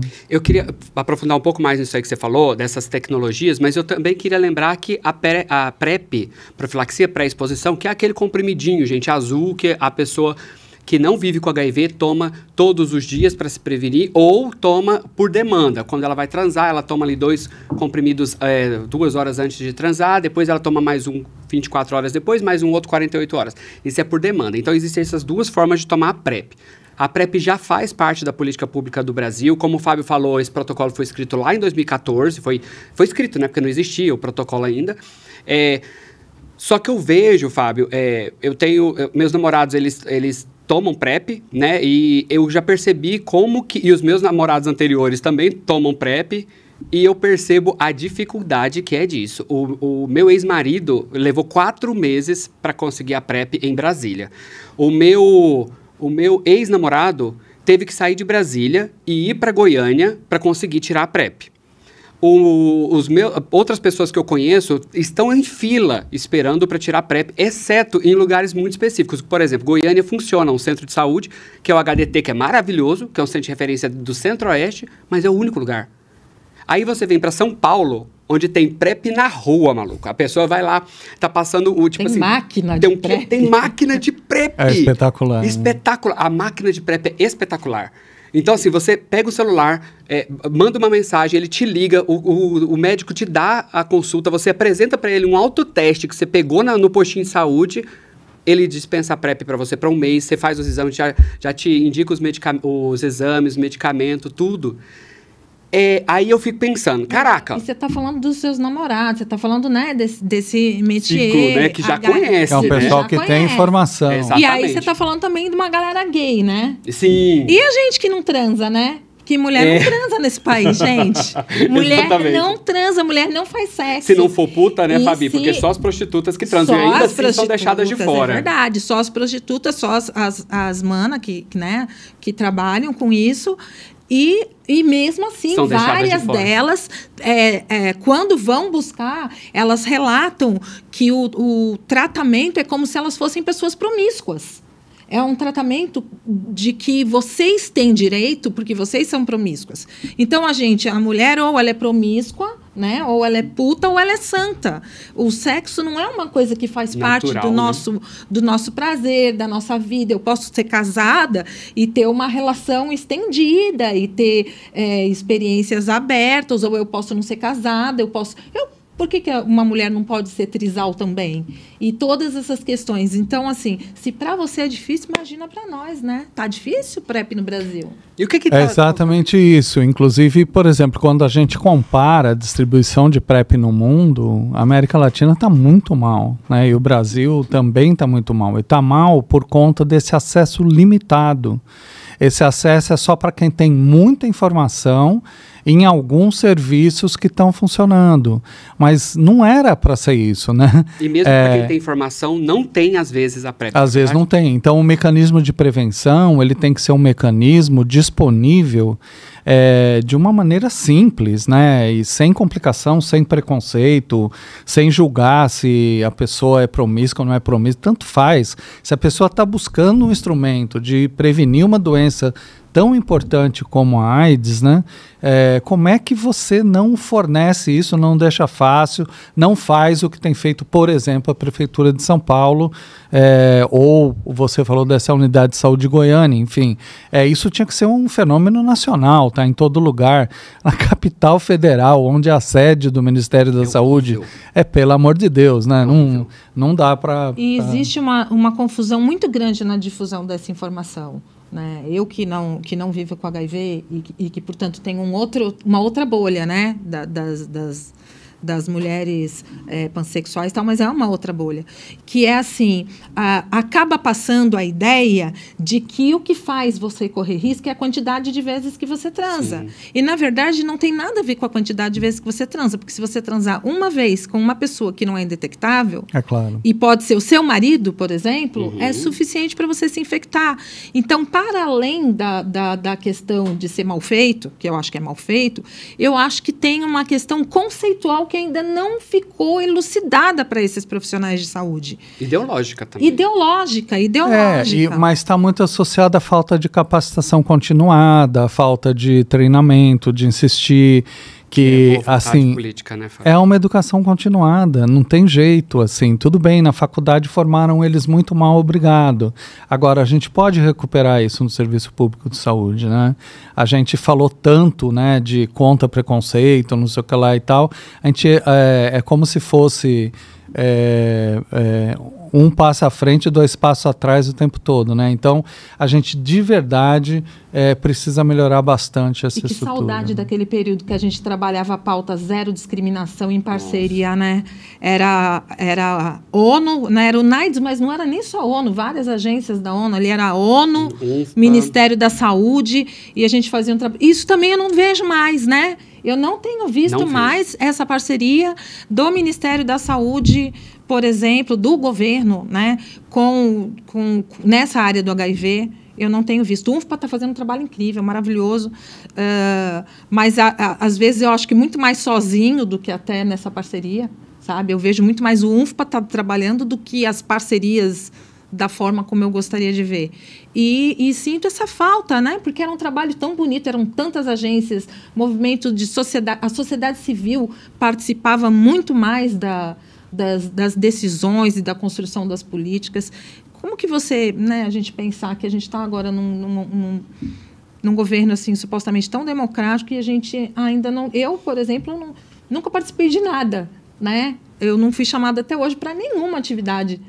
Eu participava, naquela época, pelo NAIDS, mas eu lembro que várias das minhas amigas, por exemplo, as meninas do Movimento de Cidadãs Positivas, elas estavam sempre participando. Hoje eu tenho visto elas tão à margem. Eu converso com elas, eu falo, e aí, como é? Eu nunca mais fui chamada, não sei o que está acontecendo, né? Alguns grupos estão indo, mas outros grupos estão ficando completamente de fora. Acho que isso também acaba afetando também, né? Não, sem dúvida. É uma pena que isso aconteça, né? Assim, eu acho que precisa refinar bastante, né? E retomar mesmo esse pique que a gente tinha e esse papel que a gente tinha, não só no Brasil, como esse papel internacional. Então, quando eu falo, por exemplo, que eu ia na Indonésia, lá no comecinho, né, que eu falei, e que era um negócio assim...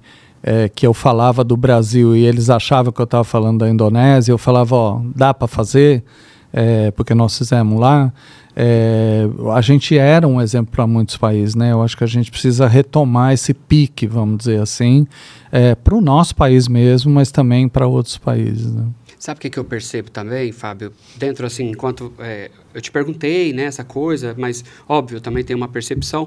Eu percebo que a humanidade está ficando muito conservadora, né? Ela está voltando, né, a um pico de conservadorismo, como, tipo, a gente está voltando para a Idade Média lá, né? Onde as pessoas morriam porque falavam de sexo, ou as mulheres que eram poderosas eram mortas e queimadas, né? Ainda são, né? Exatamente. Mas naquela época era uma praça pública. Hoje em dia é escondido no canto, no beco, né? Mas o que acontece é que eu percebo essa volta desse conservadorismo ideológico muito doentio. E isso eu percebo que prejudica muito. Quando a gente fala de HIV, a gente está falando hoje no Brasil de sexo, claro, né? A questão de transmissão por seringa, por material que perfurou corta, só é mais problema no Rio Grande do Sul, mas o resto do Brasil é mais uma infecção causada por sexo mesmo, né? E aí, já que eu estou contando, vou contar tudo. Um dia eu ouvi lá no Ministério da Saúde, estava trabalhando lá, e ouvi um secretário de saúde, secretário da Secretaria de Vigilância em Saúde, falando que não queria, antes de implantar a PrEP, dizendo que não queria dar remédio para viado dar o cis sem camisinha. Entendeu? Esse se foi para não dar strike. Para não falar a palavra. E para não ter que editar depois e colocar um pi. Então, assim, ele falou isso com a boca cheia. Ele tinha oração antes das reuniões dele, ele colocava oração. Todo mundo tinha que rezar antes Gente, eu não tenho nenhum problema com religião, eu acredito em Deus, eu acredito real, assim, só que eu acho que tem lugar que é para isso e tem lugar que não é para isso. Não, até porque somos um país laico. Em tese é isso, a gente é um país laico. Gente, a Indonésia consegue manter o respeito, por mais que eles param, 5 horas da tarde, se a gente estivesse aqui fazendo essa entrevista, deu a hora de orar, eles vão parar para orar. Entendeu? Mas dentro do Ministério das Decisões, isso era colocado lá de fora. A gente está aqui para salvar a vida. Eles até falavam, o Corão fala que as pessoas têm direito à vida. Então, nós somos pessoas da saúde, estamos aqui para salvar vidas e vamos fazer tudo o que for possível para que vidas sejam salvas. Olha que diferença. Que louco, né? Pois é, e eu percebo que esse conservadorismo e essa falta de entender que o nosso Estado é, de fato, laico, né? Não antirreligioso, mas que a religião não interfere nas nossas políticas, isso prejudica muito o enfrentamento do HIV, né? Foi lá com o problema da puta feliz, né? Como a gente chamava, entre aspas, a puta feliz, até hoje, quando a gente vê que existe uma pressão muito forte quando você fala qualquer coisa de enfrentamento ao HIV. Os prefeitos que estão sendo... É onde a política acontece, como você falou, né? É na prefeitura, ali no município. Os prefeitos são conservadores, foram eleitos de modo conservador. Os vereadores conservadores. São a maioria hoje, né? Hoje são a maioria, sim, né? João, eu concordo plenamente com você. Esse, infelizmente, não é um fenômeno local do Brasil, né? Ele é um fenômeno global. Ele está acontecendo de verdade, né? Então, você pega o que está acontecendo na Argentina... Nos Estados Unidos. Nos Estados Unidos agora com o Trump, a primeira ministra da Itália. E aí você pega, o mundo está complicado nesse sentido, né? Mas a gente não pode parar de discutir com a população quais são os agravos que estão colocando a população sobre a ameaça, vamos dizer assim, e como é que a gente pode controlar esses agravos. E aí não tem como não tratar do HIV sem falar de sexo e de drogas. Você tem que falar desses temas, né? E aí, a não ser que, enfim, né, você tem igrejas pentecostais que os caras chegam lá na frente e falam que eu fui curado do HIV e tal, porque Deus quis. Mas, assim, você tirando essa coisa maluca, né, na verdade, se você for usar a ciência, for usar a tecnologia, você tem que fazer essa batalha. Então, assim, eu entendo que o conservadorismo tem influência, as pessoas têm medo de ser mais ousadas em relação à discussão de sexo e drogas por conta disso, mas é muito objetivo. Se a gente não fizer isso, a gente vai perder o controle outra vez. Mas o Fábio fala uma coisa, desculpa, que eu sei que você ia fazer uma pergunta agora, não, mas é porque... É uma coisa que eu vou de novo na coisa da informação, né, gente? Porque eu sou uma profissional da comunicação, então eu sempre vou puxar para esse lado. Uma coisa interessante quando você falou da pessoa que dá o testemunho de que foi curada, né? E, de novo, lembrando de todo o tempo que eu vivi dentro da igreja, que eu vivi o evangelho, às vezes as pessoas perguntam, por que você se desviou? Eu falo, eu não me desviei, quem se desviou foi a igreja. Eu continuo no mesmo lugar acreditando que Jesus ama a todos nós e deseja que vivamos bem. Mas uma coisa interessante que eu percebi no tempo que eu frequentava a igreja, e que, de novo, vai passar pela questão da falta de informação e da ausência da comunicação. Por que a pessoa vai lá na frente e dá testemunho de que ela foi curada? Porque ela ora para ser curada. E daí ela faz o exame, porque ela tem fé, e no exame... ela vem sem o vírus. E aí ela acha que ela foi curada, porque o exame veio sem o vírus. E aí ela para de tomar o medicamento porque ela acredita que aquilo foi uma cura espiritual. E, na verdade, a ciência ela não necessita ser uma oposição à religião ou à espiritualidade, né? Mas, de fato, eu acredito que aquilo foi até um instrumento de Deus. Eu acredito, sim, que o medicamento, o antirretroviral, são instrumentos, né, da espiritualidade, assim como o xamã usa as plantas para curar, cada um no seu quadrado. Mas eu acho assim, ela nunca ouviu falar no termo indetectável. Então, ela também não está agindo de má fé. Mesmo o pastor que às vezes fala de púlpito, não é má fé, é falta de conhecimento. É ignorância mais. Porque se você para na rua e fala assim, você sabe o que é indetectável? Você sabe o que é uma pessoa intransmissível? Provavelmente. E as pessoas não sabem. E aí a gente está até tendo essa discussão aí internacionalmente desse termo, né? Porque eu acho que é um termo muito hermético você falar com a população indetectável. Não tem, João, umas discussões aí sobre mudar, indetectável, intransmissível. O pessoal está falando indetectável igual a zero. A gente já usa, né? Lá no Multiverso, a gente já usa indetectável igual a zero. Seria legal mas falar. Mas você acompanhou, você podia contar. Aquela experiência que você teve no Peru, agora na conferência do Peru, o que eles estavam discutindo. É porque eu tenho visto muitas pessoas falando sobre isso, né? Porque no começo, a gente veio de um preciosismo que a gente não queria, por exemplo, falar pega, não pega. Isso é errado, é politicamente incorreto. Mas, no fim das contas, dependendo do lugar onde você vai falar, a pessoa vai entender melhor o pega, não pega, do que o indetectável e intransmissível. Então, alguns países da América Latina, e até, parece que até na Inglaterra, eles estão usando uma terminologia que é muito parecida com o pega, não pega, que a gente resiste em falar, né? E a ideia é indetectável é igual a zero transmissão. Porque a gente tem estudo que já comprova isso. Eu acho que até o indetectável o que é indetectável? Né? Porque você pode ser indetectável para várias coisas. Eu ainda acho estranho, mas eu acho que é muito importante a gente explicar para as pessoas que você estar indetectável significa que você não transmite. Porque uma das coisas que eu vejo, a gente começou a escrever aquele livro da Histórias de Amor em Tempos de AIDS, né? E uma das coisas que a gente via muito recorrente, e que, inclusive, problemas de saúde mental, de depressão, suicídio, que todo mundo quer viver uma história de amor, né? E muitas pessoas não conseguem viver essa história de amor, porque na hora que fala, eu vivo com HIV... Não importa se você era o amor da minha vida até ontem, né? E aí um vírus correndo no teu corpo é suficiente para eu te abandonar. Então, essa fala do indetectável é igual a zero transmissão, eu acho que ela é tão... O Naides usava dizer, eu me lembro do Naides dizer que era um direito humano. Sim. Saber, conhecer, entender sobre indetectável igual a intransmissível na época, né? Indetectável igual a intransmissível, era um direito humano. E ele devia ser encarado dessa maneira, né? Que todo mundo devia saber. Não, a publicidade é fundamental nesse sentido, né? Assim, trabalhar isso do ponto de vista educativo da população é muito importante. Peter.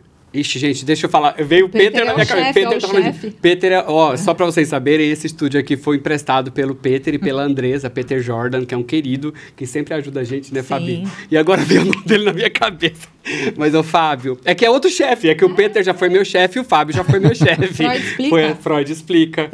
Ô, Fábio, mas você falou aí que é impossível desvincular HIV, a ideia, né, do enfrentamento do HIV ao sexo e às drogas. E quando a gente mistura sexo e drogas, que inclusive é um projeto que a gente tem, que chama Colocação, a gente já está na segunda etapa desse projeto, que a gente chama de chemsex, né, ou sexo aditivado. Como é que está isso pelo mundo, assim, que você tem visto o enfrentamento? Ô, João, é super importante esse tema, ele é um tema bem quente hoje nesse tópico, né?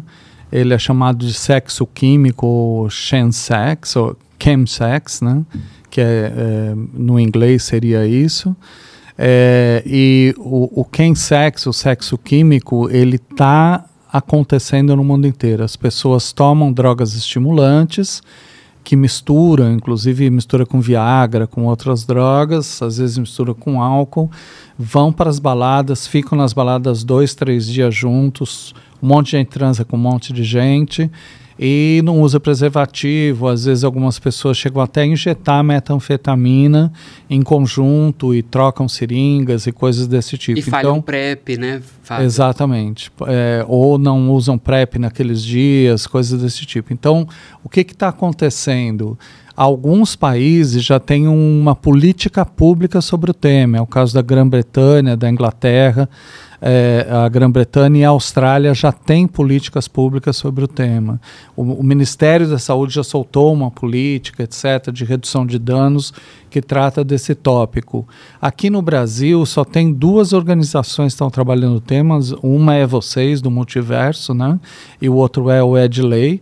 E é isso, acabou. Parece Ninguém que a mais... Bia agora também começou, né, a trazer Não algumas... sei. Tá. Eu ouvi dizer que... E aí nós agora estamos numa grande expectativa, porque tem um seminário internacional que vocês estão organizando em Santos agora, para o qual eu tive o prazer de ter sido convidado. É em Mas dezembro de 2024, tá, pessoal? Então, assim, se esse vídeo você assistiu depois de dezembro de 2024, Já o foi. seminário de Já redução de foi, danos e o seminário de chemsex já aconteceu, então os materiais já vão estar, inclusive, no site do Instituto Multiverso para vocês só ir lá acompanharem. procurar. Tá, mas é isso então. Então é um fenômeno sério, é muito importante o trabalho que vocês estão fazendo. Parabéns pelo trabalho que vocês estão fazendo. É uma novidade no campo e a gente precisa estar muito atento a ela, porque ela pode complicar, vamos dizer, o padrão da epidemia de HIV e AIDS. A gente estava conversando essa semana uma coisa interessante, porque geralmente quando a gente pesquisa, e eu falo a gente mesmo, até o Edley, o Multiverso, a gente tem visto muita coisa relacionada, né, ao público gay, HSH, né, pessoas trans, trabalhadores de sexo, mas outro dia eu estava conversando com o Fábio e o pessoal também que trabalha lá em Santos com redução de danos, tal, eles têm falado que está sendo muito comum também entre os estudantes universitários. Festas universitárias. Festas universitárias, A gente gente. esquece que o álcool, gente, é uma Sim. droga que Não, interfere claro. muito. Não, eu mas sempre assim, falo. além do álcool, tem outro. Não, eu sempre falo, aquele cara que leva a mulher para o jantar romântico um e drinkzinho. oferece um vinho, ele já está enviesando para o sexo químico. E aí ele usa o Viagra. Ah, tem ele usa também, o Viagra para... né? Né? Sim. Então, assim, tudo, na verdade, sexo químico não é só o que a gente vê ali nos extremos, né? Mas, por exemplo, essas festas de balada, que são festas hétero, né? Com a maioria de pessoas hétero, são pessoas mais jovens, não são, talvez, num âmbito, assim, de tanta vulnerabilidade, e, às vezes, a gente também deixa escapar esses ambientes que estão praticando, inclusive injetando. E tomando, usando coisas mais E usam muito pesadas cocaína, Fabi. para fazer, assim, e usando coisas mais pesadas, porque na verdade o que acontece? Toda vez que você oprime demais, o que acontece? Você tende a ter ali um outro lado, pra soltar, a né? tensão, aquilo explode, né? Tudo que você não pode ir ali, que você não pode viver, que você tem que viver escondido, que você precisa, por exemplo, eu preciso, sei lá, eu quero fazer homenagem, mas eu não tenho coragem, porque como mulher isso não é socialmente aceito. Sim, aí você vai na Então eu substância, preciso de né? uma ajuda, de uma substância que me dê coragem. Então, eu vejo que esse conservadorismo que visa proteger, entre aspas, a família, é o que vai acabar destruindo, porque na medida que as pessoas não podem falar abertamente sobre sexo, não podem falar sobre drogas, não podem falar sobre seus desejos, sobre ser quem elas são, elas começam a fazer como? De maneira escondida, elas vão precisar de droga, de álcool para conseguir, de qualquer tipo de aditivo, para ter coragem até de serem quem elas são, e aí aquilo que... E às vezes, como eu falo, algumas pessoas são realmente fundamentalistas, são sacanas, sabem o que estão fazendo, querem manter seu lugar de privilégios e fazem todo esse processo de opressão porque interessa para elas, mas outras pessoas são apenas inocentes úteis que de verdade acreditam na mamadeira de piroca, que de verdade acreditam. Então, assim, são essas pessoas que a gente também precisa aprender a conversar. Né? A gente tem que saber em quem a gente bate e com quem a gente senta para conversar, porque falta essa educação. E é isso, se as pessoas não tiverem liberdade para serem quem elas são, elas vão começar a buscar aditivos para aguentar sobreviver num mundo que não as aceita. E o pior é que não é só um risco para as ISTs, que a gente tem também a questão de violência. Saúde, né? mental. Saúde mental. A gente tem visto, né, os índices de violência contra as mulheres, as questões de... eu vejo, quando eu voltei da Ásia para o Brasil, com a minha filha aqui com 10, 11 anos, os caras já olham com um olhar diferente, uma criança, né? Então... o fato de você não conversar sobre as coisas saem dos eixos, né? A gente já está se encaminhando para o final, tá, Fábio? Porque a gente já está aqui, tipo, a gente ficaria 5 horas aqui conversando. Sim. Eu ficaria tranquilamente aqui 5 horas conversando, mas a gente conversa quando a gente estiver junto. Aí a gente faz uma série, né? Uma série de bate-papo. Quantos episódios? Quantas temporadas? Mas vai ter que... A gente pode fazer num ambiente mais descolado, né, Fábio? A gente pode fazer, sei lá na casa do Tutu, ou na casa de vocês, ou na praia, quem sabe, né? Melhor. Mas eu queria saber, Fabi... Queria te perguntar se você tem mais alguma coisa para fazer, para perguntar. Não, eu acho que a gente, com certeza, a gente tem muitas coisas para falar ainda, né? Mas eu acho que o importante é a gente entender que a gente tem o direito de ser quem a gente é e que a gente tem o direito de ser protegido, sabe? Não é... Ninguém está fazendo um favor. Os governos não fazem favor para o seu povo. Nós temos o direito, são direitos como foi mencionado, né? O direito à vida, o direito à saúde, o direito a ser amado, o direito a ser cuidado, são direitos humanos. E nos lugares onde as pessoas têm um entendimento melhor, elas já compreenderam que isso não é uma questão de direita ou de esquerda. Você não precisa ser de direita ou de esquerda para defender os direitos humanos. Eu lembro que o Fábio sempre fala da Margaret Thatcher, que era uma pessoa, né, a dama de ferro, super de direita, mas que fez um baita trabalho em redução de danos, né? Morei na Suíça, que era um lugar bem conservador. Todo lugar que você ia tinha trabalho sobre violência doméstica, sobre racismo. Então, assim, direitos humanos são para todas as pessoas. Não são só para humanos direitos. Não são. Direitos humanos são para todos nós. É isso. Fábio, quer falar alguma coisa para a gente encerrar? Não, eu queria muito agradecer essa oportunidade de estar aqui no Multicast, né? Assim, o trabalho de vocês do Tutu Multiverso, que eu sou fã, eu vejo um pouco de longe, né? Mas também de perto de vez em quando. E agradecer muito essa oportunidade de estar aqui conversando. Eu acho que a gente teve um papo muito bom de alguns temas importantes. E como você falou, João, a gente poderia conversar por muitas e muitas horas, mas foi ótimo, muito obrigado aí pela oportunidade. Eu é que agradeço imensamente, assim, é sempre muito bom, é um privilégio poder conviver e aprender contigo, tanto lá no Ministério, né, quanto todos os dias quando a gente está junto, e a gente tem estado muito juntos, né, porque a Fabi e eu temos o Instituto Multiverso, né, com os nossos amigos, e o Fábio é marido da Fabi, logo a gente está junto muitas vezes, então eu estou sempre aprendendo e está sendo muito legal para mim, muito enriquecedor, tá? Eu também queria agradecer muito... Primeiro, eu queria agradecer ao Peter e a Andresa mais uma vez por terem emprestado esse estúdio pra gente, né? Que é sempre muito importante que a gente tenha espaço pra gente poder gravar e com equipamento de última geração. E é muito bacana que eles façam isso pra gente, assim como eles ajudaram e ajudam o Instituto Multiverso já há muitos anos, desde que a gente começou, né, Fabi? E eu queria agradecer vocês também, que investiram esse tempo de vocês para mais conhecimento, né? Dizer que o papo correu e a gente pode ter se esquecido de alguma coisa que você considerava importante. Então, se você quer que a gente fale mais alguma coisa, ou que a gente use mais o Fábio, coloca aqui nos comentários, tá? Comenta aqui com a gente o que você gostaria de saber mais sobre o que está acontecendo do HIV no mundo e a gente vai procurar saber para você e talvez até gravar um novo podcast, uma segunda, quem sabe a série que a Fabi tá falando, tá bom? Um beijo para vocês e até mais. Tchau, tchau.